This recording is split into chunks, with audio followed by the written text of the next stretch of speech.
दोस्तों जिन्हों ने आईएलएस की क्लासेस शुरू कीतियां या अजे वो बिगनर ने और काफ़ी दिक्कत आ रही है रीडिंग सॉल्व करने दे विच तां यह वीडियो खास करके उन्होंने स्टूडेंट्स के लिए है those who are in the beginning stage जिहड़े शुरुआत च ने। तो मैं एक टेस्ट सॉल्व कर रहा तुहाडे लई पंजाबी विच सॉल्व करूँगा ताकि तुहानूं आसानी नाल समझ लग सके। और to students who do not understand Punjabi और I feel excuse from them, तो I will make a separate video for them. तो अज की वीडियो पंजाबी च होने जा रही है। This is particularly for Punjabi students. और किताब जी मैं इतने ली है सॉल्व करने लई वो है कैंब्रिज 14। अगर तुहाडे कोल हैगी है बुक तो तुसी नाल नाल सॉल्व कर सकते हो, अगर नहीं है तो तुहानूं इत्थे व्यू मैं कोशिश करांगा कि बिल्कुल क्लीयर व्यू तुहानूं नज़र आए। तो टाइटल हैगा the secret of staying young. और सब तो पहला फ्रेंड्स की करना आ कि मैं तुहानूं ये दसदा कि पैसेज 1 जिहड़ा बहुत इंपॉर्टेंट पैसेज हुंदा है, क्योंकि सब तो सौखा यही हुंदा। और ये 13 क्वेश्चन है, 13 ਦੇ ਵਿੱਚੋਂ ਅਸੀਂ ਕੋਸ਼ਿਸ਼ ਕਰੀ ਕਿ 13 ਦੇ 13 ਹੀ ਠੀਕ ਹੋਣ। ਜੇ ਸਾਡੇ 13 ਠੀਕ ਹੋ ਜਾਂਦੇ ਆ ਤੇ ਸਾਡੇ ਲਈ 23 ਠੀਕ ਕਰਨੇ 6 ਬੈਂਡ ਵਾਸਤੇ ਆਸਾਨ ਹੋ ਜਾਂਦੇ ਆ। ਅਗਲੇ ਦੋ ਪੈਸੇਜ ਵਿੱਚੋਂ ਕੀ ਆਪਾਂ 10 ਨਹੀਂ ਠੀਕ ਕਰ ਸਕਦੇ ਅਗਰ ਅਸੀਂ ਪਹਿਲੇ ਪੈਸੇਜ ਚੋਂ 13 ਠੀਕ ਕਰ ਲੈਂਦੇ ਆ ਤੇ। तो करना किवें? सब तो पहला टाइटल पढ़ लिया आपां the secret of staying young. उस तो बाद असी क्वेश्चनस देखने हैं। तो मैं तुहानूं जिहड़ा क्लोज व्यू दिखाना वा। ओके, तो हाँ जी, तो सब तो पहला वन वर्ड ओनली क्वेश्चन का आंसर किन्ने शब्दों च देना है? सिर्फ वन वर्ड च। और ये कोई रिसर्च के बारे है, जेबल गिराल्डोज रिसर्च। ओके जी, पहला है ब्लैंक साडा number 1 question, focused on a total of dash different age groups of ants. Ants यानी कि कीड़ियाँ, कीड़ियाँ के अलग अलग एज ग्रुप्स ने। Focused on a total of dash, total किन्ने ग्रुप होणगे उन्हां दे उपर फोकस हो रहा है। ओके जी, इसनूं असीं अंडरलाइन कर लेना डिफरेंट एज ग्रुप्स। आपां नूं जिथे डिफरेंट एज ग्रुप्स मिलेगा वो उसके लागे तागे असीं अपना वर्ड सानूं मिलेगा ब्लैंक विचों। How well ants looked after their dash, कीड़ियाँ अपने डैश की देखभाल किवें करदियां। हुण कीड़ियाँ अपने डैश की देखभाल जां ते माँ प्यो की देखभाल हो सकती है या बच्चियां की देखभाल हो सकती है। ठीक है जी, छोटियां की या बजुर्गों की, इदां दा कुछ इत्थे ब्लैंक विच होना चाहिए। Their ability to locate dash using scent trail. तो कीड़ियां अंदर एक एबिलिटी हुंदी है, वो लभ लैंदियां चीज़ां नूं अपनी खुशबू का पिछा करके। सेंट ट्रेल कि जिथे जिथे कोई खुशबू आ रही है किसी चीज़ की वो according they can locate. Locate मैंने लभना, तो कोई चीज़ लभनी है उत्थे आपां। The effect that dash had on them, कोई चीज़ का उन्होंने इफैक्ट पैंदा है। हुण वो चीज़ किहड़ी होगी वो आपां वर्ड देखांगे। तो इफैक्ट का उत्थे आपां पैसेज दे विच सिनोनिम हो सकता है इंपैक्ट होवे, इन्फ्लुएंस होवे। How dash they attacked prey, वो अपने शिकार के उत्ते किवें हमला करदियां ने। कीड़ियाँ अपने शिकार के उत्ते किवें हमला करदियां। तो असीं 5 क्वेश्चन पढ़े आ। सब तो पहला आपां इन्हां 5 क्वेश्चनों के जवाब लभांगे। ज़्यादा क्वेश्चन पढ़ने का कोई फायदा नहीं होंदा क्योंकि असीं भुल जाने आ क्वेश्चनस। तो let's find out answers to the first 5 question. पहला क्वेश्चन है different age groups, focused on total of different age groups. So एक बार फिर देखिए, focused on a total of, focused word है साडे कोल एक, ते डिफरेंट एज ग्रुप्स। असी ये वर्ड्स देखने हैं पैरे दे विच सानूं कित्थे मिलदे। फोकस्ड मीन कॉन्सनट्रेटेड, ते डिफरेंट एज ग्रुप्स। तो मैं ऑलरेडी फस्ट पैरा देख चुका हाँ, सैकेंड पैरा भी वेख लिया। इहदे विच किते भी सानूं फोकस्ड वर्ड नहीं मिलता, या एज ग्रुप्स या classification of groups of ants, इस तरह का कोई वर्ड नहीं मिलता। तो वो जाके मिलता पाया सानूं 3rd पैराग्राफ च। तो एक चीज़ इत्थों क्लीयर हुंदी आ कि जरूरी नहीं है कि आंसर पहले पैरे च ही होवे या दूजे च होवे। कई बारी सानूं डीप जाना पैंदा है एग्जैक्ट वर्ड देखण दे लई, की वर्ड लभण दे लई। तो की वर्ड कित्थे मिलदा पिया? वो तुहानूं मिलदा पिया 3जे पैरे च। Giraldo focused on ants at 4 age ranges. तो फोकस्ड वर्ड मिल गया इत्थे। एंड 4 एज रेंजेस, आ रेंजेस दित्तियां 20 तो 22, 22 days, 45 to 47 days, 95 to 97 days आ दिता है। तो 4 एज रेंजेस साडे को वर्ड मिल गया। तो आंसर साडा की हो गया 4। तो असीं इत्थे आंसर भर देना आ 4। तो आपां कोई पैसेज पढ़ना नहीं है ज़्यादा, ਅਸੀਂ ਕੋਈ ਕੱਲੀ ਲਾਈਨ ਨਹੀਂ ਪੜ੍ਹਨੀ। ਜੇ ਕੱਲੀ ਲਾਈਨ ਪੜ੍ਹਨ ਦੇ ਚੱਕਰਾਂ 'ਚ ਪਵਾਂਗੇ ਤਾਂ ਸਾਡਾ ਬਹੁਤ ਸਾਰਾ ਜਿਹੜਾ ਵੈਲਿਊਏਬਲ ਟਾਈਮ ਹੈ ਵੇਸਟ ਹੋ ਜਾਏਗਾ।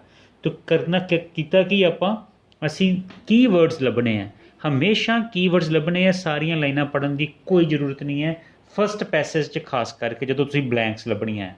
ਉਸ ਤੋਂ ਬਾਅਦ ਬਿਹੇਵੀਅਰ ਦੀ ਗੱਲ ਹੁੰਦੀ ਪਈ ਹੈ, ਬਿਹੇਵੀਅਰ ਯਾਨੀ ਕਿ ਸੁਭਾਅ। ਤਾਂ how well ants looked after their, look after ਮਤਲਬ ਦੇਖਭਾਲ ਕਰਨੀ ਦੇਅਰ। ਹੁਣ ਦੇਖਭਾਲ ਕਰਨੀ ਹੈ ਜਾਂ ਤੇ ਬੱਚੇ ਹੋਣਗੇ ਉਹਨਾਂ ਦੇ ਅਤੇ ਜਾਂ ਉਹਨਾਂ ਦੇ ਬਜ਼ੁਰਗ। ਤੋ ਅਸੀਂ ਲੁਕਡ ਆਫਟਰ ਜਿਹੜਾ ਆ ਇਹਦਾ ਕੁਛ ਸਿਨੋਨਿਮ ਦੇਖਾਂਗੇ, ਯਾਨੀ ਕਿ ਕੇਅਰ। ਹੋ ਸਕਦਾ ਕੇਅਰ ਹੋਵੇ ਉੱਥੇ, ਜਾਂ ਹੋ ਸਕਦਾ ਕੁਛ ਹੋਰ ਵਰਡ ਵੀ ਹੋਵੇ।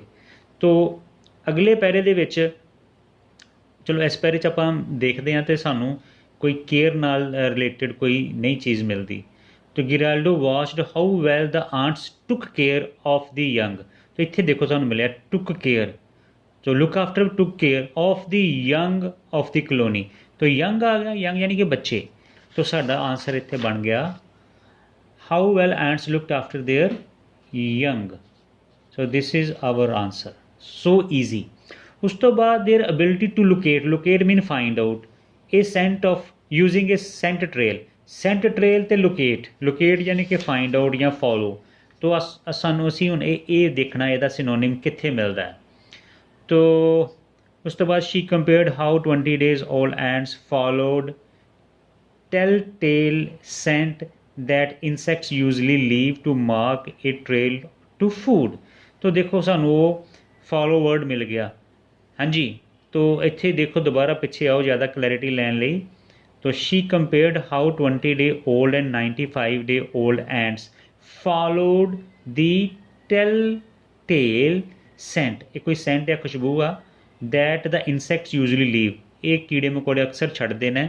To mark a trail to food, ਅਤੇ ਤੋਂ ਉਹਨਾਂ ਨੂੰ ਪਤਾ ਲੱਗ ਜਾਂਦਾ ਨਿਸ਼ਾਨ ਤੋਂ, ਇਹ ਖੁਸ਼ਬੂ ਦੇ ਨਿਸ਼ਾਨ ਤੋਂ ਪਤਾ ਲੱਗ ਜਾਂਦਾ ਕਿ ਫੂਡ ਕਿੱਥੇ ਆ। ਤੋ ਕੀੜੀਆਂ ਉਹਦਾ ਉਸ ਨਿਸ਼ਾਨ ਦਾ ਪਿੱਛਾ ਕਰਦੀਆਂ ਨੇ। So mark a trail to food, ਇਸ ਲਾਈਨ 'ਤੇ ਤੁਸੀਂ ਫੋਕਸ ਕਰਨਾ ਅਤੇ ਫੂਡ ਤੁਹਾਡਾ ਆਨਸਰ ਹੈ। ਲਓ ਜੀ, ਸਾਨੂੰ ਨੰਬਰ 3 ਫੂਡ ਮਿਲ ਗਿਆ, ਔਰ ਆਪਾਂ 5 ਮਿੰਟ ਵੀ ਨਹੀਂ ਅਜੇ ਲਗਾਏ। The effect that dash had on them. Effect ਦਾ ਕੀ ਹੋ ਸਕਦਾ ਸਿਨੋਨਿਮ? ਇੰਪੈਕਟ, ਇਨਫਲੂਐਂਸ, ਜਿਹੜਾ ਕਿ ਉਹਨਾਂ 'ਤੇ ਹੁੰਦਾ ਸੀ।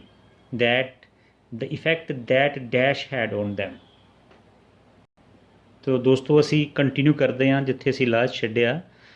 ਫੂਡ ਤੋਂ ਬਾਅਦ ਸ਼ੀ ਟੈਸਟਡ, ਸ਼ੀ ਇੱਥੇ ਕੌਣ ਹੈ? Researcher, scientist. She tested how ants responded to light. ਤੋ ਕੀੜੀਆਂ ਲਾਈਟ ਨੂੰ ਕਿਵੇਂ ਪ੍ਰਤੀਕਿਰਿਆ ਦਿੰਦੀਆਂ ਨੇ, ਯਾਨੀ ਲਾਈਟ ਦਾ ਉਹਨਾਂ 'ਤੇ ਕਿਵੇਂ ਅਸਰ ਹੁੰਦਾ ਵਾ ਕੀੜੀਆਂ ਦੇ ਉੱਤੇ। And also measured how active they were by counting how often ants in a small dish walked across a line. ਤੋ ਇੱਕ ਪਲੇਟ ਦੇ ਵਿੱਚ, ਇੱਕ ਲਾਈਨ ਦੇ ਵਿੱਚ ਕੀੜੀਆਂ ਕਿਵੇਂ ਚੱਲਦੀਆਂ ਨੇ, ਠੀਕ ਹੈ ਜੀ।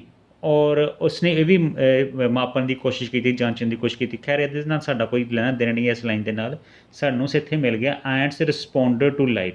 ਤੋ ਲਾਈਟ ਦਾ ਕਿਵੇਂ ਇਫੈਕਟ ਪੈਂਦਾ, ਜਿੱਦਾਂ ਅਸੀਂ ਕਿਸੇ ਨੂੰ ਪ੍ਰਤੀਕਿਰਿਆ ਦੇਣੀ ਹੈ ਤੋ ਇਹਦਾ ਮਤਲਬ ਪਹਿਲਾਂ ਉਹਦਾ ਸਾਡੇ 'ਤੇ ਇਫੈਕਟ ਪਵੇਗਾ। ਤੋ ਇੱਥੇ ਤੁਹਾਡਾ ਇੱਕ ਟਰੈਪ ਸੀਗਾ। ਰਿਸਪੋਂਡ ਵਰਡ ਮੀਨਸ ਹੁੰਦਾ ਆਨਸਰ ਦੇਣਾ, ਪ੍ਰਤੀਕਿਰਿਆ ਕਰਨਾ। ਅਤੇ ਪ੍ਰਤੀਕਿਰਿਆ ਅਸੀਂ ਉਦੋਂ ਕਰਦੇ ਜਦੋਂ ਸਾਨੂੰ ਕੋਈ ਪਹਿਲਾਂ ਅਟੈਕ ਹੋਇਆ ਹੁੰਦਾ ਸਾਡੇ 'ਤੇ, ਜਾਂ ਕੁਛ ਪੁੱਛਿਆ ਗਿਆ ਹੁੰਦਾ, ਜਾਂ ਪਹਿਲਾਂ ਪ੍ਰਭਾਵ ਛੱਡਿਆ ਗਿਆ ਹੁੰਦਾ ਕੋਈ। ਤੋ ਇੱਥੇ ਸਾਡਾ ਆਨਸਰ ਛੁਪਿਆ ਅਤੇ ਵਰਡ ਸਾਡਾ ਲਾਈਟ ਜਿਹੜਾ ਆਨਸਰ ਆ ਸਾਨੂੰ ਮਿਲਿਆ ਇੱਥੇ। ਤੋ ਕੁਐਸਚਨ ਤੁਹਾਡੇ ਸਾਹਮਣੇ ਆ, the effect that light had on them. Light ਦਾ ਕੀ ਇਫੈਕਟ ਪੈਂਦਾ ਉਹਨਾਂ 'ਤੇ। ਹਾਊ ਡੈਸ਼ ਦੇ ਅਟੈਕਡ ਪ੍ਰੇ, ਹੁਣ ਆਪਣੇ ਸ਼ਿਕਾਰ ਦੇ ਉੱਤੇ ਉਹ ਕਿਵੇਂ ਹਮਲਾ ਕਰਦੇ ਆ। ਤੋ ਉਹ ਕਿਵੇਂ ਕਰਦੇ ਆ ਇਹ ਦੇਖਣਾ ਹੈ। ਤੋ ਹੁਣ ਅਸੀਂ ਦੇਖਣਾ ਹੈ ਕਿ ਕਿਸ ਤਰੀਕੇ ਦੇ ਨਾਲ ਉਹ ਆਪਣੇ ਸ਼ਿਕਾਰ 'ਤੇ ਹਮਲਾ ਕਰਦੇ ਆ। ਤੋ ਤਰੀਕੇ ਦੇ ਨਾਲ, ਤੋ ਤਰੀਕੇ ਦੇ ਨਾਲ ਦਾ ਮਤਲਬ ਹੁੰਦਾ ਅਸੀਂ ਇੱਥੇ ਐਡਵਰਬ ਲੱਭਣੀ ਆ। ਐਡਵਰਬ ਹੁੰਦਾ ਜਿਹੜਾ ਸ਼ਬਦ ਦੱਸਦਾ ਕਿ ਕੋਈ ਕੰਮ ਕਿਸ ਢੰਗ ਨਾਲ ਹੋਇਆ, ਜਿਹਦੇ ਮਗਰ ਯੂਜ਼ਲੀ LY ਲੱਗਾ ਹੁੰਦਾ। ਤੋ ਜਿਸ ਵਰਬ ਦੇ ਪਿੱਛੇ LY ਲੱਗਾ ਹੁੰਦਾ ਜਾਂ ਵਰਡ ਦੇ ਪਿੱਛੇ LY ਲੱਗਾ ਹੁੰਦਾ, ਉਹ ਸਾਡਾ ਐਡਵਰਬ ਹੁੰਦਾ ਔਰ ਸਾਨੂੰ ਤਰੀਕਾ ਦੱਸਦਾ। ਚਲੀਏ ਤਾਂ ਆਪਾਂ ਦੇਖਦੇ ਹਾਂ ਕਿ ਉਹ ਕਿਵੇਂ ਹਮਲਾ ਕਰਦੇ ਆ ਆਪਣੇ ਸ਼ਿਕਾਰ 'ਤੇ।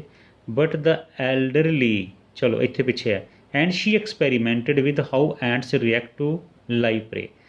ਤੋ ਸਾਇੰਟਿਸਟ ਨੇ ਐਕਸਪੈਰੀਮੈਂਟ ਕੀਤਾ ਕਿ ਕੀੜੀਆਂ ਕਿਵੇਂ ਆਪਣੇ शिकार ਤੇ शिकार ਨੂੰ ਵੇਖ ਕੇ ਰਿਐਕਟ ਕਰਦੀਆਂ। ਇਹ ਟੈਥਰਡ insect yes a tethered fruit fly.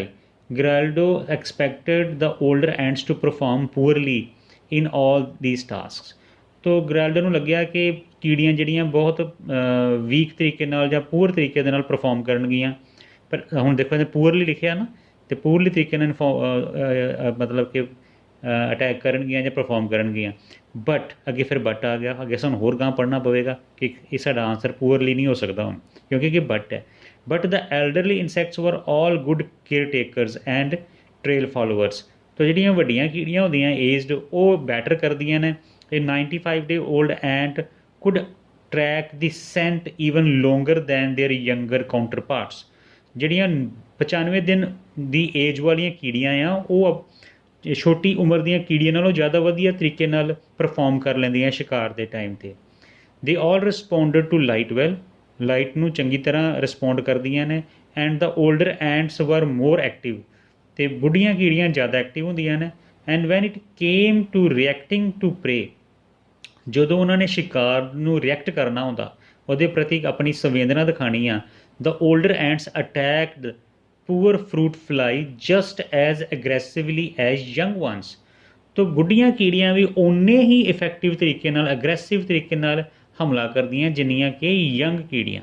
ਤੋ ਅਗਰੈਸਿਵਲੀ ਵਰਡ ਆਇਆ ਇੱਥੇ, ਤੋ ਇਹ ਸਾਡਾ ਆਨਸਰ ਹੋਏਗਾ ਅਗਰੈਸਿਵਲੀ, ਐਡਵਰਬ ਫਾਰਮ। ਤੋ ਨੰਬਰ 5 ਦਾ ਆਨਸਰ ਹੋ ਗਿਆ ਅਗਰੈਸਿਵਲੀ। ਇਹ ਸਾਡੀ ਐਡਵਰਬ ਹੈ। ਚਲੋ 5 ਦੇ ਆਨਸਰ ਸਾਨੂੰ ਮਿਲ ਗਏ। ਅਗਲਾ ਕੁਐਸਚਨ ਹੈ comparison between age and the dash of dyeing cells in the ਬ੍ਰੇਨਸ of ਐਂਟਸ। ਕੀੜੀਆਂ ਦੇ ਬ੍ਰੇਨ ਦੇ ਵਿੱਚ ਜਿਹੜੇ ਡਾਇੰਗ ਸੈਲਸ ਨੇ, ਜਿਹੜੇ ਸੈੱਲ ਮਰ ਰਹੇ ਨੇ, ਉਹਦਾ ਅਤੇ ਏਜ ਦਾ ਕੰਪੈਰੀਜ਼ਨ ਹੈ। Dash of dyeing cell the dash the blank, ਇੱਥੇ ਆਪਾਂ ਕੁਛ ਦੇਖਣਾ ਹੁਣ ਕਿ ਡਾਇੰਗ ਸੈਲਸ ਨਾਲ ਅੱਗੇ ਕਿਹੜਾ ਵਰਡ ਆ ਰਿਹਾ ਉੱਥੇ। ਤਾਂ ਕੰਪੈਰੀਜ਼ਨ ਬਿਟਵੀਨ ਏਜ ਹੈ, ਏਜ ਦਾ, ਅਤੇ and the dash of dyeing cell. ਤਾਂ ਡਾਇੰਗ ਸੈੱਲ ਦੀ ਕਿਹੜੀ ਚੀਜ਼ ਹੈ। ਤਾਂ ਇਹ ਦੋਸਤੋ ਸਮਝਣਾ ਬੜਾ ਜ਼ਰੂਰੀ ਹੁੰਦਾ ਹੈ ਕਿ ਆਪਾਂ ਲੱਭਣਾ ਕੀ ਆ। ਤਾਂ ਲਾਸਟ ਪੈਰੇ 'ਚ ਗੱਲ ਹੋਏਗੀ ਇਹਦੀ। Giraldo compared brains of 20-day old and 95-day old ants. ਤੋ 20 ਦਿਨ ਪੁਰਾਣੀਆਂ ਅਤੇ 95 ਦਿਨ ਪੁਰਾਣੀਆਂ ਕੀੜੀਆਂ ਦੇ ਬ੍ਰੇਨ ਦਾ ਕੰਪੈਰੀਜ਼ਨ ਆ। ਆਈਡੈਂਟੀਫਾਈਂਗ ਐਨੀ ਸੈਲਸ ਦੈਟ ਵਰ ਕਲੋਜ਼ ਟੂ ਡੈਥ। ਤਾਂ ਸਭ ਤੋਂ ਪਹਿਲਾਂ ਕੀ ਕਰਨਾ, ਉਹ ਸੈਲਸ ਦੇਖਣੇ ਜਿਹੜੇ ਕਲੋਜ਼ ਟੂ ਡੈਥ ਹੈ, ਡਾਇੰਗ ਸੈਲਸ ਦੇਖਣੇ। She saw no major differences with age and ਕੋਈ ਵੱਡਾ ਡਿਫਰੈਂਸਿਸ ਨਹੀਂ ਮਿਲਿਆ ਏਜ ਦੀ ਵਜ੍ਹਾ ਕਰਕੇ, nor was there any difference in the location of the dying cells. ਤਾਂ ਕੀ ਆ ਗਿਆ, ਡਾਇੰਗ ਸੈਲ ਤੋਂ ਪਹਿਲਾਂ ਕੀ ਵਰਡ ਆ ਗਿਆ, ਲੋਕੇਸ਼ਨ। ਤਾਂ ਇਹ ਸਾਡਾ ਜਵਾਬ ਹੈ। ਤਾਂ ਅਸੀਂ ਕੀ ਕਰਾਂਗੇ, ਇਸ ਨੂੰ ਹੁਣ ਉੱਥੇ ਲਿਖਾਂਗੇ ਜਾ ਕੇ। ਤੋ comparison between age and the location okay ਜੀ। ਤੋ ਡਾਇੰਗ ਸੈਲਸ ਤੋਂ ਪਹਿਲਾਂ ਸਾਡੇ ਕੋਲ ਲੋਕੇਸ਼ਨ ਸੀ। ਅੱਗੇ ਅਸੀਂ ਦੇਖਣਾ ਹੁਣ question number 7, condition of synaptic complexes. ਮੈਨੂੰ ਨਹੀਂ ਪਤਾ ਸਿਨੈਪਟਿਕ ਕੰਪਲੈਕਸਿਸ ਕੀ ਚੀਜ਼ ਆ, ਇਹ ਕੋਈ ਬਾਇਓ ਦੀ ਟਰਮ ਹੋਏਗੀ, ਤਾਂ ਆਪਾਂ ਇਹਨੂੰ ਸਮਝਣ ਦੀ ਕੋਸ਼ਿਸ਼ ਵੀ ਨਹੀਂ ਕਰਨੀ। ਇਸ ਤਰ੍ਹਾਂ ਦੇ ਜਿਹੜੇ ਵਰਡਸ ਹੁੰਦੇ ਆ ਨਾ, ਇਹਨਾਂ ਦੇ ਉੱਪਰ ਜ਼ਿਆਦਾ ਤਵੱਜੋ ਨਹੀਂ ਦੇਣੀ ਹੁੰਦੀ, ਕਿਉਂਕਿ ਇਹ ਸਿਰਫ ਤੁਹਾਨੂੰ ਨਾ ਤੁਹਾਡਾ ਟਾਈਮ ਖਰਾਬ ਕਰਨਾ ਹੁੰਦਾ ਇਹਨਾਂ ਨੇ, ਕਿਉਂਕਿ ਇਹਦਾ ਮੀਨਿੰਗ ਨਾ ਵੀ ਪਤਾ ਹੋਵੇਗਾ ਤਾਂ ਵੀ ਤੁਹਾਨੂੰ ਆਨਸਰ ਮਿਲ ਜਾਣਾ। ਕੰਡੀਸ਼ਨ ਆਫ ਸਿਨੈਪਟਿਕ ਕੰਪਲੈਕਸਿਸ ਕੀ ਚੀਜ਼ ਹੈ, ਕਹਿੰਦਾ ਏਰੀਆਜ਼ ਇਨ ਵਿੱਚ ਡੈਸ਼ ਮੀਟ। ਕੋਈ ਏਰੀਆ ਆ ਉੱਥੇ ਇਹ ਚੀਜ਼ਾਂ ਮਿਲਦੀਆਂ, ਕਿਹੜੀਆਂ ਚੀਜ਼ਾਂ ਮਿਲਦੀਆਂ ਹੋਣਗੀਆਂ ਆਪਾਂ ਸਹੀ ਉਹ ਦੇਖਣੀ ਆ। ਇਨ ਦ ਬ੍ਰੇਨਜ਼ ਮਸ਼ਰੂਮ ਬੋਡੀਜ਼, ਇਹ ਕੋਈ ਪਾਰਟ ਹੈ ਬ੍ਰੇਨ ਦਾ, ਉਹਦੇ ਵਿੱਚ ਇਹ ਚੀਜ਼ ਮਿਲਦੀ ਆ ਆਪਸ 'ਚ। ਏਰੀਆਜ਼ ਇਨ ਵਿਚ ਡੈਸ਼ ਮੀਟ ਇਨ ਦੀ ਬ੍ਰੇਨਜ਼ ਮਸ਼ਰੂਮ ਬੋਡੀਜ਼। तो की वर्ड मशरूम बॉडीज़ हो गया, सिनेप्टिक कॉम्प्लेक्सेस हो गया। तो मैं अगे ही कंटिन्यू करदा। अच्छा जी, तो showing that age didn't seem to affect specific brain function. Ants and other insects have structures in their brain. ਕੀੜੀਆਂ ਅਤੇ ਹੋਰ ਕੀੜੀ ਮਕੌੜਿਆਂ ਦੇ ਬ੍ਰੇਨ 'ਚ ਕੁਝ ਸਟਰਕਚਰ ਹੁੰਦੇ ਨੇ ਜਿਨ੍ਹਾਂ ਨੂੰ ਆਪਾਂ ਹੀ ਕਹਿੰਦੇ ਆ mushroom bodies, which are important for, ਇਹ ਕਿਸ ਚੀਜ਼ ਲਈ ਇੰਪੋਰਟੈਂਟ ਨੇ, which are important for processing information, learning and memory. ਇਹਨਾਂ ਕੰਮਾਂ ਲਈ ਇੰਪੋਰਟੈਂਟ ਹੈ। She wanted to see if aging affects the density of synaptic complexes। ਸਾਨੂੰ synaptic complexes ਸਾਡੇ ਕੀਵਰਡ ਮਿਲ ਗਿਆ। within these structures ਉਹ ਜਾਣਨਾ ਚਾਹੁੰਦੀ ਸੀਗੀ ਕਿ ਏਜਿੰਗ ਅਫੈਕਟ ਕਰਦੀ ਹੈ ਉਹਨਾਂ ਦੀ ਇਸ ਸਿਨੈਪਟਿਕ ਕੰਪਲੈਕਸਿਸ ਦੇ ਉੱਤੇ। ਕੀ ਹੁੰਦਾ synaptic complexes? Regions mean area where neurons come together mean meet. तो neuron meet, regions mean area. तो सानू एक वर्ड मिल गया न्यूरॉन्स, ये उत्थे हुण फिट होएगा ब्लैंक दे विच। तो एरिए दा सिनोनिम सीगा रीजन ते मीट्स मीन कम टूगैदर। तो areas in which neuron. Okay जी, न्यूरॉन साडा आंसर है। हुण नैक्सट हैगा जी level of 2 dash in brain associated with ageing. तो 2 जिहड़ा मेन कीवर्ड है, जिथे 2 होएगा उत्थे साडा आंसर होएगा the level of 2 dash in the brain associated with aging. Associated, related, aging, age. तो इस तो अगे कंटिन्यू करते हैं। Again the answer was no. What was more the old ants did not experience any drop in the levels of their. तो level word सानू मिल गया, लैवल क्वेश्चन च भी सीगा। तो ओल्ड एंड्स जिहड़ियां ना उन्हां दे किसी चीज़ के लैवल च डाउनफॉल नहीं आता। किस चीज़ से डाउनफॉल नहीं आता? लैवल ऑफ आइदर सेरोटोनिन और डोपामाइन। ओके, ये 2 चीज़ां। तो 2 वर्ड उत्थे लिखा 2 लिखा सीगा, तो मतलब ये 2 चीज़ां मतलब 2 brain chemicals whose decline often coincides with ageing. तो एजिंग वर्ड सीगा उत्थे ब्रेन कैमिकल्स। तो कैमिकल वर्ड जिहड़ा आ ये साडा आंसर होएगा। हुण आपां एक बारी उत्थे चैक कर लीए। सो ब्रेन हो गया, एसोसीएटेड विद एजिंग हो गया, लैवल ऑफ 2 कैमिकल्स। इत्थे हुण साडे कोल कैमिकल ही बनेगा, मेन वर्ड उत्थे कैमिकल ही आ रहा। तो कैमिकल्स लिखना, जे एस छड्ड दोगे तो आंसर गलत हो जाना जे। लैवल ऑफ 2 कैमिकल्स, और 2 कैमिकल्स उन्होंने क्लीयरली इत्थे दस्से ने, सेरोटोनिन ते डोपामिन। ते जे असीं इत्थे 2 लभदे रहिंदे, ये थोड़ा ट्रिकी सीगा। अगर 2 लभदे तो सानूं 2 नहीं सी मिलना। इत्थे उन्हें 2 कैमिकल और नाल सैपरेट करते, इत्थों असीं हुण अंदाज़ा लाउणा सी ये 2 चीज़ां आ। हुण अगला पार्ट है question number 9, true false not given. तो इन्हां दी पहलां असीं पंजाबी समझ लीए। Pheidole dentata ants are the only known animals which remain active for almost their whole lives.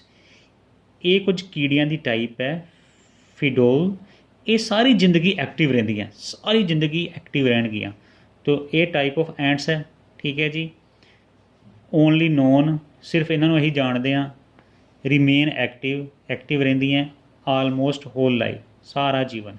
अगर इहदे विच एक भी गल दा फर्क आ जांदा आ, मान लो कि ये सारा जीवन नहीं रहिंदियां, तो ये फिर फॉल्स हो जाऊगा, जां ये नाम गलत आ, जां ओनली नॉन एनिमल नहीं है, होर भी है, तो फिर ये आंसर फॉल्स आ। जे इस चारे चीज़ां नेम अगे आ known animals, remain active, their whole lives, इस 4-5 चीज़ां जिहड़ियां सानूं सैटिस्फाई हो जांदियां पैरे विचों, तो आपां फिर उहनूं ट्रू लिखांगे। ओके जी, उस तो अगे आ येसबेल गिरैल्डो जिहड़ा रिसर्चर है was the first person to study. ये पहला बंदा जिन्हें इस इन्हां कीड़ियां नूं स्टडी कीता using precise data about the insects ages. उन्होंने उसदियां एजिस का डाटा कलैक्ट करके तो इन्हों स्टडी करने वाली ये पहली परसन सी। तो फर्स्ट परसन यह चीज़ आप देखनी है, फर्स्ट परसन है भी है सी कि नहीं। तो जे नहीं हुई फर्स्ट परसन तो फिर आंसर फॉल्स आ। The ants Giraldo's experiments behaved as she had predicted that they would. तो जिवें उन्हें प्रोडिक्ट किया सी उस तरह ही वो एक्सपेरीमेंट्स का रिजल्ट निकलिया। Ants in the Giraldo's experiment behaved, कीड़ियां ने उस तरह ही बिहेव किया जिवें उन्हें भविष्यवाणी की सी। ओके, तो यह चीज़ देखांगे, जे तो उस तरह बिहेव किया होया, दोवें चीज़ां मैच कर दियां तो आंसर ट्रू आ, नहीं तो फिर फॉल्स होगा। तो पहला 3 क्वेश्चन आप देख लीए। Ends Giraldo experiment behaved she predicted. Okay, तो ट्रू फॉल्स के नाल रिलेटेड एक चीज़ होर देखने वाली है इत्थे कि ये जिवें कह रहा कि ants are the only known animals which remain active for almost their whole lifes. ये सारी लाइफ एक्टिव रहिंदे आ। तो की वर्ड साडा की इत्थे फिडोल डेंटेटा। तो फ्रेंड्स इस तो बाद सानू फिडोल डेंटेटा की इंट्रोडक्शन बारे कोई गलबात नहीं इत्थे अगले पैरे च मिलती, क्योंकि लास्ट दे विच अगे एक कनकलूजन वाल चले जाते हैं, यानी कि फर्दर डिटेल्स दे के फिर पैरे खत्म करना होंदा। तो सानू ये जिहड़े ट्रू फॉल्स के आंसर कित्थे मिलणगे। तो तुसीं देखिआ होना कि जो पहला ब्लैंक शुरू कीतियां सीगियां ते सानू ब्लैंक्स के आंसर तीसरे पैरे तो मिले सीगे। तो ਇਹਦਾ मतलब पहले दो पैरिਆਂ ਦੇ ਵਿੱਚ भी कई आंसर होणगे ਜਿਹੜੇ अजे टच नहीं हुए।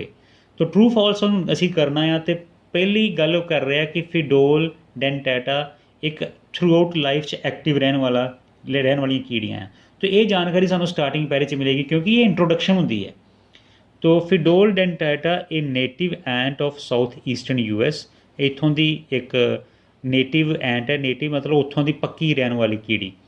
इजंट इमोर्टल, ये अमर नहीं है, but scientists have found that it doesn't seem to show any signs of aging. पर साइंटिस्टां ने पाया वा कि इहदे विच बुढ़ापे वाले कोई लक्षण नहीं मिलते, एक कदी बुढ़ी नहीं होंदी, एज नहीं होंदी। इसदा मतलब जे एज नहीं होंदी तो एक्टिव होगी थ्रू आउट लाइफ। थोड़ा अगे होर पढ़ लीए।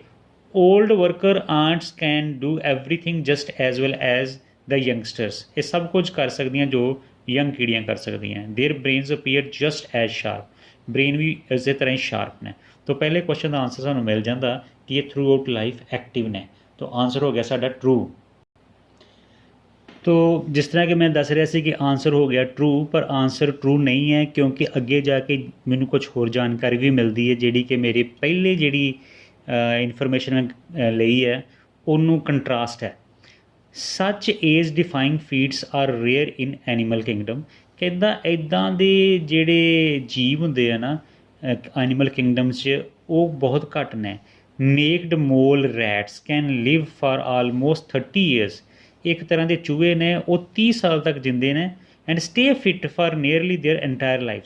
तो वह भी अपनी सारी जिंदगी फिट रहते हैं। इसका मतलब की हो गया हुण साडा पिछला जिहड़ा बिलीव सीगा कि सिर्फ यही फिडोल डेंटेटा ही एक जानवर जीव है जिहड़ा कि एक्टिव रहिंदा है, एक गलत हो गई जानकारी क्योंकि अगे जाके सानू कंट्रास्ट इन्फॉर्मेशन मिल गई। तो फिर आंसर हो जाएगा फॉल्स। इस तरीके दे नाल असीं कई वारी फस जाते हैं कि आपां पिछे जानकारी पढ़ते हैं तो उस तो गां नहीं जाते या देखते नहीं कई बारी, तो फिर साडा आंसर गलत हो जाता है। This is just like a trap हुंदा साडे लई। तो आंसर साडा हो जाएगा फॉल्स क्योंकि चूहे भी ने जिहड़े कि एक्टिव जी लेंदे ने। तो दिस इज़ फॉल्स। नैक्सट आ Giraldo was the first person to study. ये पहला परसन है कहता जिन्हें स्टडी की है इन्होंने फिडोल डेंटेटा बारे। तो नैक्सट आपां गल करनी है कि ये स्टडी जिराल्डो ही परसन है जिन्हें पहली बार ये स्टडी की। तो इत्थे आपां जो देखते हैं गलबात who studied the ants for her doctoral thesis. तो इत्थे सानूं ये नहीं पता लगता कि ये पहली बार स्टडी हुई है या दूजी बारी हुई है, किसी होर ने पहलां भी की है। तो अगले पैरे च भी इहदी कोई जानकारी नहीं है। तो पहले दो ट्रू फॉल्स सानूं पहले दो पैरिਆਂ 'ਚ देखने पे, अगले लिए सानूं जाना पैना लास्ट दे विच। इत्थे जरा पैरा नंबर अपना लास्ट तो तीसरे नंबर तक अपन जरा छड्ड के आए सीगे। तो इत्थे देखो, this is the first time anyone has looked at both behavioural and neural changes in these ends so thoroughly says Giraldo. कहता पहली बारी इन्नी बरीकी नाल यह रिसर्च हुई। तो इसदा मतलब इत्थे हुण आंसर साडा हो जाएगा ट्रू कि इस परसन ने पहली बारी यह स्टडी किया है। तो 10वें का आंसर साडा ट्रू है। और ये सानू काफ़ी अगे पिछे जाके ये आंसर लभना पिया। ज़्यादातर केसिस अगर ही इसके पहले दो पैरिਆਂ 'ਚ ही देखांगे तो आंसर नहीं मिलना। तो अगे जो थर्ड पैरा वो फस्ट टाइम आ लाइन जिहड़ा कीवर्ड आ गया कि पहली बार, इन्हें मैनू दसिया कि ये आंसर इत्थे होएगा। ठीक है जी। उस तो बाद अगला क्वेश्चन है number 11। Ants in Giraldo's experiment behaved as she had predicted that they would. तो जिवें उन्हें प्रोडिक्ट किया उदा ही उन्होंने बिहेव किया। ये आंसर हुण सानू अगे इस नैक्सट पैरे च मिलने की संभावना होएगी। तो question number 11, ants Giraldo's experiment behaved as she had predicted that they would. इसका आंसर बहुत बहुत मुश्किल होने वाला है क्योंकि ये अगले पार्ट्स च नहीं है, पैरिਆਂ 'ਚ नहीं है, ये स्टार्टिंग वाले पैरिਆਂ 'ਚ भी नहीं है। ये आंसर सानू मिलेगा जिथे असी देखा सीगा कि वो किस तरीके नाल अटैक करदियां ने। तो उहदे विच देखो इत्थे एक लाइन आ रही है, but the elderly insects were all good caretakers and trail followers. The 95, sorry, पीछे जाना पड़ेगा एक line. She experiment with how ants react to live prey. A tethered fruit fly. Giraldo expected, ਉਹਨੇ ਉਮੀਦ ਕੀਤੀ ਸੀ the older ants to perform poorly in all these tasks. ਉਹਨੇ ਸੋਚਿਆ ਸੀਗਾ ਕਿ ਜਿਹੜੀਆਂ ਏਜਡ ਐਂਟਸ ਨੇ, ਬੁੱਢੀਆਂ ਕੀੜੀਆਂ ਨੇ, ਉਹ ਵਧੀਆ ਪਰਫੋਰਮ ਨਹੀਂ ਕਰ ਪਾਉਣੀਆਂ. But elderly insects were all good care takers, ਪਰ ਉਹ ਸਾਰੀਆਂ ਗੁੱਡ ਕੇਅਰ ਟੇਕਰ ਸਨ ਅਤੇ ਅੱਛੀਆਂ ਟ੍ਰੇਲ ਫਾਲੋਅਰ, ਖੁਸ਼ਬੂ ਨੂੰ ਫੋਲੋ ਕਰਨ ਵਾਲੀਆਂ ਸਨ. ਤੋ ਉਹਦੀ ਜਿਹੜੀ ਪ੍ਰੋਡਿਕਸ਼ਨ ਸੀਗੀ ਕਿ ਓਲਡ ਜਿਹੜੀਆਂ ਐਂਟਸ ਨੇ ਵਧੀਆ ਪਰਫੋਰਮ ਨਹੀਂ ਕਰ ਪਾਉਣਗੀਆਂ, ਉਹ ਪ੍ਰੋਡਿਕਸ਼ਨ ਉਹਦੀ ਗਲਤ ਸਾਬਤ ਹੋਈ ਅਤੇ ਇਹ ਆਨਸਰ ਫਾਲਸ ਹੋ ਗਿਆ. ਇਹ ਆਨਸਰ ਇਸ ਕਰਕੇ ਫਾਲਸ ਹੋ ਗਿਆ ਕਿਉਂਕਿ ਇਹ ਇੱਕ ਸਿਸਟਮੈਟਿਕ ਲੋਕੇਸ਼ਨ ਨਹੀਂ, ਅੱਗੇ ਪਿੱਛੇ ਜਾ ਕੇ ਆਨਸਰ ਮਿਲਦੇ ਪਏ ਨੇ. ਤੋ ਨੈਕਸਟ ਹੈ, the recent studies of bees used different methods of measuring age related decline. Age related ਜਿਹੜਾ ਡਾਊਨਫਾਲ ਹੋਇਆ ਉਸ ਨੂੰ ਮਾਪਣ ਦੇ ਲਈ ਇੱਕ ਡਿਫਰੈਂਟ ਮੈਥਡ ਯੂਜ਼ ਕੀਤਾ ਗਿਆ ਬੀਜ਼ ਦੇ ਲਈ. ਦ ਰੀਸੈਂਟ ਸਟੱਡੀਜ਼ ਆਫ ਬੀਜ਼ ਯੂਜ਼ ਡਿਫਰੈਂਟ ਮੈਥਡਸ. ਇਹ ਸਟੱਡੀ ਨੇ ਡਿਫਰੈਂਟ ਮੈਥਡ ਯੂਜ਼ ਕੀਤੇ ਆ ਮੇਜਰਿੰਗ ਏਜ ਰਿਲੇਟਡ ਡਿਕਲਾਈਨ. ਸੋ ਜਿੱਥੇ ਬੀਜ਼ ਦੀ ਗੱਲ ਹੋਏਗੀ ਆਪਾਂ ਉੱਥੇ ਜਾਵਾਂਗੇ. तो बीज की गल इस पैरे च हो रही है, पैरा सेकेंड पेज 83 ते. तो scientist have looked at some similar aspects in bees but the results of recent bee studies were mixed. Some studies showed age related declines which biologists call sensine and others didn't. For now study raises more questions than it answers. So ਇਹ ਦੁਪਹਿਰੇ ਦੇ ਵਿੱਚ ਇਹ ਗੱਲ ਬਾਤ ਕੀਤੀ ਨਹੀਂ ਹੋਈ ਕਿ ਬੀਜ਼ ਦੀ ਸਟੱਡੀ ਵਾਸਤੇ ਉਹਨਾਂ ਨੇ ਡਿਫਰੈਂਟ ਮੈਥਡ ਯੂਜ਼ ਕੀਤੇ. ਇੱਥੇ ਕੋਈ ਮੈਥਡਸ ਦੀ ਗੱਲ ਹੀ ਨਹੀਂ ਕੀਤੀ ਜਾ ਰਹੀ ਕਿਹੜੇ ਮੈਥਡ ਯੂਜ਼ ਹੋਏ. ਤਾਂ ਇਸ ਕੁਐਸਚਨ ਦਾ ਆਨਸਰ ਨੋਟ ਗਿਵਨ ਹੋਏਗਾ ਕਿਉਂਕਿ ਇੱਥੇ ਮੈਥਡਸ ਦਾ ਕੋਈ ਜ਼ਿਕਰ ਨਹੀਂ ਹੈ. Bees use different methods of measuring age related decline. Next ਹੈ, Pheidole dentata ants kept in laboratory conditions tend to live longer lives. ਜਿਨ੍ਹਾਂ ਨੂੰ ਲੈਬੋਰਟਰੀ ਦੇ ਵਿੱਚ ਰੱਖਿਆ ਗਿਆ, ਲੈਬ ਵਿੱਚ ਰੱਖਿਆ ਗਿਆ, ਉਹਨਾਂ ਦੀ ਜ਼ਿੰਦਗੀ ਜ਼ਿਆਦਾ ਲੰਬੀ ਸੀ, ਲੋਂਗਰ ਲਾਈਵਸ ਉਹਨਾਂ ਨੇ ਜੀਆਂ. तो ends kept in laboratory conditions, laboratory condition च रखा गया, लैब दे विच नहीं, लैब दी कंडीशन विच रखा गया, उन्होंने लंबी लाइफ जी. तो लास्ट क्वेश्चन का आंसर जोड़ा आ वो अगले पैरियां च नहीं है, ये सानू फिर पिछे जाना पवेगा. तो स्टार्टिंग तो पैरा नंबर 3 च देखांगे तो उत्थे सानू इहदा आंसर मिलता है. Giraldo focused on ants at 4 ranges, जितों सानू पहली ब्लैंक मिली सी 4. Unlike all previous studies which only estimated how old the ants were, her work tracked the ants from the time the pupae became adults. उसने ਇਹ starting ਤੋਂ ਹੀ track ਕੀਤਾ ਉਹਨਾਂ ਦੇ ਸਾਰੇ ਲਾਈਫ ਸਟੇਜਸ ਨੂੰ, pupae ਤੋਂ adult stage ਤੱਕ. So she knew their exact ages. She put them through a range of tests. ਫਿਰ ਉਸਨੇ ਇਹਨਾਂ ਨੂੰ ਅਲੱਗ-ਅਲੱਗ ਰੇਂਜ ਆਫ ਟੈਸਟ 'ਚ ਐਕਸਪੈਰੀਮੈਂਟ ਕੀਤਾ ਉਹਨੇ. ਮੀਨਸ ਇਹ ਸਾਰੀ ਜਿਹੜੀ ਐਕਟੀਵਿਟੀ ਹੋਈ ਕਿ ਜਿਹੜੀ ਸਟਾਰਟਿੰਗ ਤੋਂ ਐਂਡ ਤੱਕ ਉਹਨੇ ਉਹਦੀ ਲਾਈਫ ਦੀਆਂ ਸਟੇਜਸ ਨੂੰ ਵਾਚ ਕੀਤਾ, ਇਹ ਸਾਰੀਆਂ ਚੀਜ਼ਾਂ ਲੈਬ 'ਚ, ਲੈਬੋਰਟਰੀ 'ਚ, ਜਗ੍ਹਾ ਲੈਬੋਰਟਰੀ ਵਰਡ ਇੱਥੇ ਮੈਂਸ਼ਨ ਨਹੀਂ ਹੈ, ਪਰ ਇਹ ਸਾਰੀਆਂ ਚੀਜ਼ਾਂ ਉਹਨੇ ਲੈਬ 'ਚ ਕੀਤੀਆਂ. ਓਕੇ, ਇਹ ਕੁਐਸਚਨ ਦਾ ਆਨਸਰ ਅੰਡਰਸਟੈਂਡਿੰਗ ਨਾਲ ਹੋਣਾ ਸੀਗਾ ਕਿ ਉਹਨੇ ਆਪਣੀ ਜਿੰਨੀਆਂ ਵੀ ਸਟੱਡੀ ਸਾਰੀਆਂ ਲੈਬ 'ਚ ਹੋਣੀਆਂ. ਤਾਂ ਇਹ ਐਂਟਸ ਨੂੰ ਉਹਨਾਂ ਨੇ ਲੈਬ 'ਚ ਰੱਖਿਆ, ਉੱਥੇ ਸਟਾਰਟਿੰਗ ਏਜ ਪਿਊਪੇ ਸਟੇਜ ਤੋਂ ਯਾਨੀ ਅੰਡੇ ਵਾਲੀ ਸਟੇਜ ਤੋਂ ਅਡਲਟ ਸਟੇਜ ਤੱਕ ਉਹਨਾਂ ਨੇ ਵਾਚ ਕੀਤਾ. ਅਤੇ ਇਹ ਆਨਸਰ ਫਿਰ ਤੁਹਾਡਾ ਟਰੂ ਹੋਣਾ. ਫਿਰ ਇਹ ਆਨਸਰ ਲਈ ਤੁਹਾਨੂੰ ਲੈਬੋਰੇਟਰੀ ਵਰਡ ਕਲੀਅਰਲੀ ਕਿਤੇ ਨਹੀਂ ਲੱਭਣਾ. ਤਾਂ ਆਨਸਰ 13 ਇਜ਼ ਟਰੂ.